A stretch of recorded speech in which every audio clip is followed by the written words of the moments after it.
Welcome in, ladies and gentlemen. Once again, Microsoft is giving a gift to all of the Linux users of, how do you say this, marketing, free marketing, recommending Linux to everyone and being a good friend, to the community, to free software community, to the freedom of computing, to your privacy. I'm kind of not joking. I mean, the truth is a little bit different, but in the grand scheme of things, they are doing a service to the free software community and the overall privacy team that comes with using free software. You have probably heard by now that Microsoft has announced Windows to become an agentic operating system. And what this is well, it is an advertisement for Linux, right? And the other free software operating systems. The reason why I think this is so is because, well, what Agentic OS can mean. It's really simple. The operating system is going to be not a Windows Server anymore, not a desktop operating system anymore. It is going to be like a core filled with AI. AI as a new input. Let's say APIs. Let's say APIs. I think this is a good terminology in order to simplify the conversation in this video, because how we use computers nowadays, we have input and we have output. To put it blunt, right? The input is usually the keyboard and the mouse, and the output is usually some kind of a text on the screen. I'm trying to simplify it to the most. As far as I can. What AI APIs are going to do with the Windows Agentic operating system is that, you are going to commune with your operating system. Nowadays, for example, my mother told me today I need to publish an advertisement for her because she's renting something. And how I did that, I went to a marketplace website where she wants to advertise this. I give my input, I got the pictures from her, I have uploaded the pictures, I have typed the text, I have clicked submit. Maybe if you want to boost your visibility, you can pay something, all this other stuff.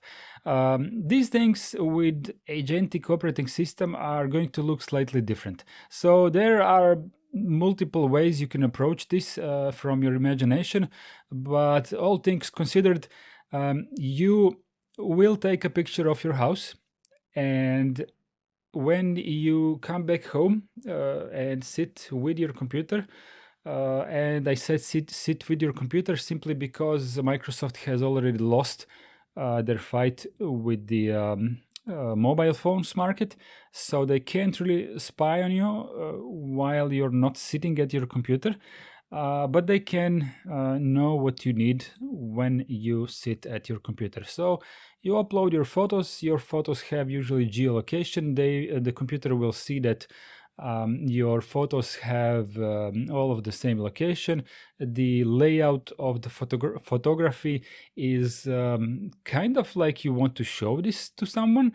And judging by your previous profile of what the operating system knows about you so far, it will most likely come to a conclusion what you are about to do with these pictures.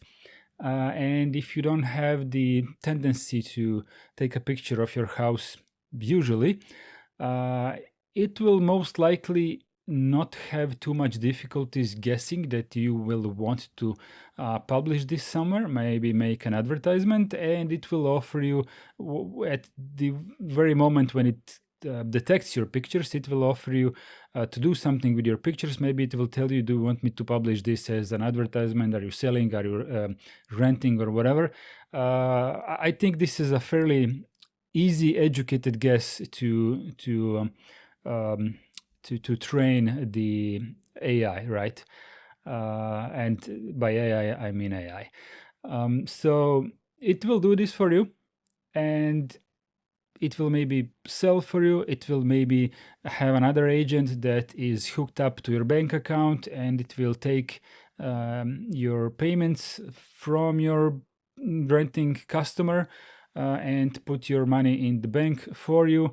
And when you go about to the restaurant with your wife, maybe you will already have this money. You wouldn't even know how the money appeared on your account because your computer is taking care of it. I have went a little bit maybe too far with this, the way I think, right? But I don't believe for a second that I'm thinking wrong, right? Because the idea of having different AI agents that you can kind of hook into, like when you have like a PCI Express slots on your motherboard, you can hook in different cards into that. You can put a graphics card or an SATA controller or another SSD controller. You can insert different things into your motherboard to expand the motherboard's capabilities. I have oversimplified it again, but I'm kind of envisioning the operating system in the same way. Coming from Microsoft, you will have the ability to plug in different kinds of AIs, which will be constantly running in the background and doing the thinking instead of you, correct? And when your kid comes home from school and needs to do the homework, the kid will most likely just ask the computer to do the homework for her. And whether or not this is good or bad, of course, is not good for the development of the brain of a young person. But what I'm saying is that Microsoft is absolutely willing to go above and beyond to keep their simulated market dominance with AI. They're not dominant with AI because nobody really is. They're still kind of, all of them big tech are still kind of grasping for the hair of their enemies, and their enemies usually look like this, right? So there's nothing to grasp about just yet. But what I think is important here is that we don't really allow them to do that. And I'm saying this like it's like some kind of a revolution, like let's go to no. What I'm saying is vote with your wallets. I have been in video games for a long time, and from that perspective, I know that voting with your wallet works. But how voting with your wallet works, it's the same as any other democracy. If enough individuals vote with your wallets in the same way, then things are going to change. Whether it's video games or an AI operating system, it doesn't really matter.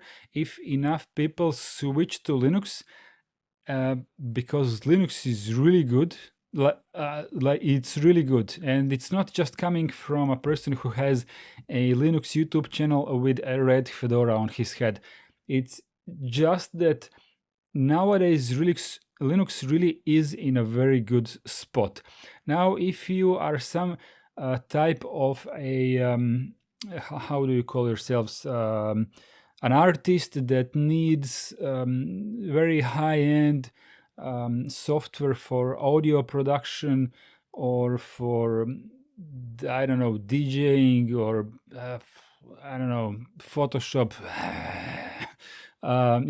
There are a couple of these applications that are proprietary, they cost money, and they are unavailable on Linux.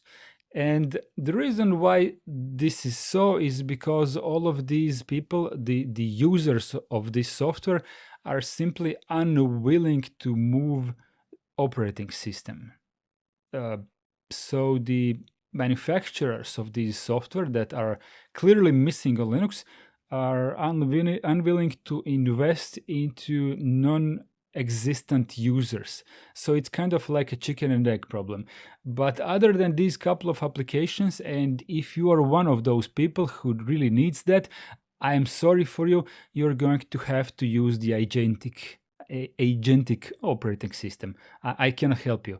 But if you are like 98% of the rest of the population, I truly think the Linux operating system is in a more than decent spot right now. More than decent with all kinds of software available. And even if you're just a gamer, you know, almost all of the video games, like 98% of those work as well. So from whichever perspective you look at Linux, I'm not saying which Linux. It doesn't matter. It can be GNU powered. It can be FreeBSD Core Utils powered. It can be KDE desktop, GNOME desktop, Arch Linux, Rolling, Stable, Debian. It doesn't matter. The point is in the Linux kernel, which is the carrier of all of the drivers. Basically, what Linux means for most of the population is that the operating system will function correctly on your hardware.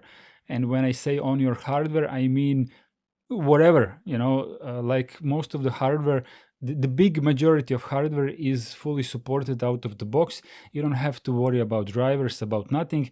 Maybe if you're on NVIDIA graphics card, you will have slight need to carefully pick which distribution supports NVIDIA drivers in a way that is convenient for you. You can install NVIDIA drivers to any Linux distribution, but there are some distributions who do that for you. So you can pick one of those, and the rest of hardware just works, you know. It all remains on chicken and egg problem again, because we are now at maybe 3%, 5% of the desktop market share. I don't know. It's hard to diagnose Linux and the market share simply because Linux operating systems, distributions, they don't tend to track their users. And even if they have a built-in tracking mechanism, it's always opt-in. So when you install any Linux distribution, usually you just get a question, would you like to participate in some kind of mechanism for collecting data, how many installs do we have and stuff like that. But there is a tiny user base of Linux users that actually accepts this kind of thing.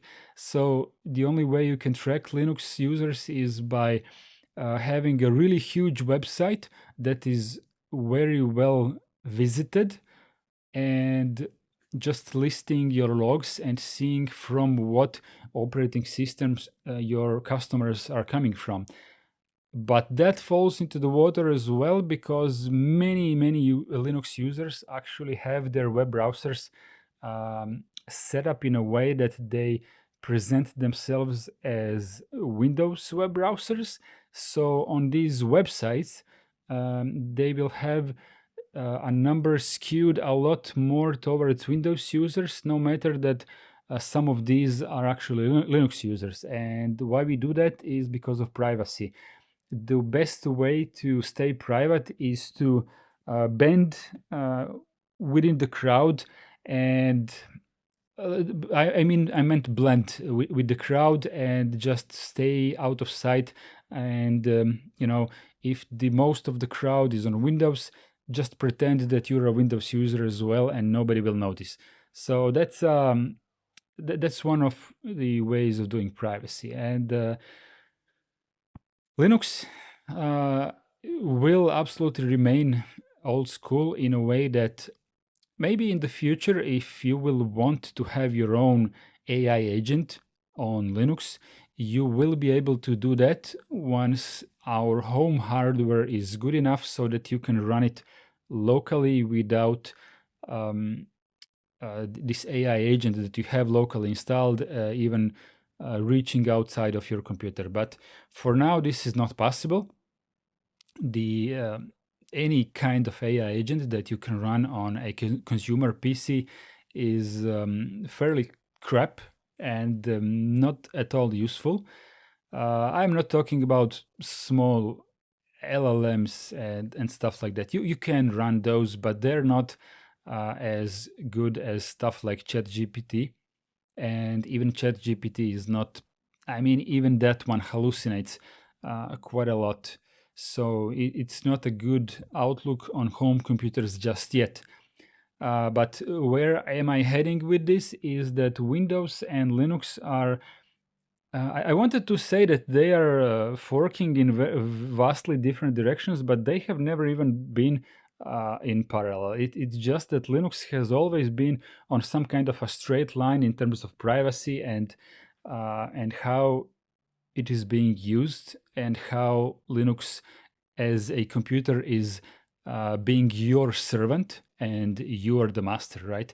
While Windows has always been like let's try let's throw a lot of shit at the wall and see what sticks, right? And now this AI bubble is kind of sticky for Microsoft, and they are now full in to the like all into the AI stuff, and they're just gonna cram all of it, whatever they can, into your Windows because this is giving them an advantage. As a normie, you might feel like this is simplifying your life until this is a big bet by Microsoft. Turning Windows into genuinely agentic operating system could redefine how we use PCs. And if this is done right, and don't quote me on this, if this is done right, it could redefine the way that we are using our computers. And maybe that will not be me, but I'm generalizing. If it's done poorly, which is equally likely scenario, in my opinion, it will lead to serious privacy and security trade-offs.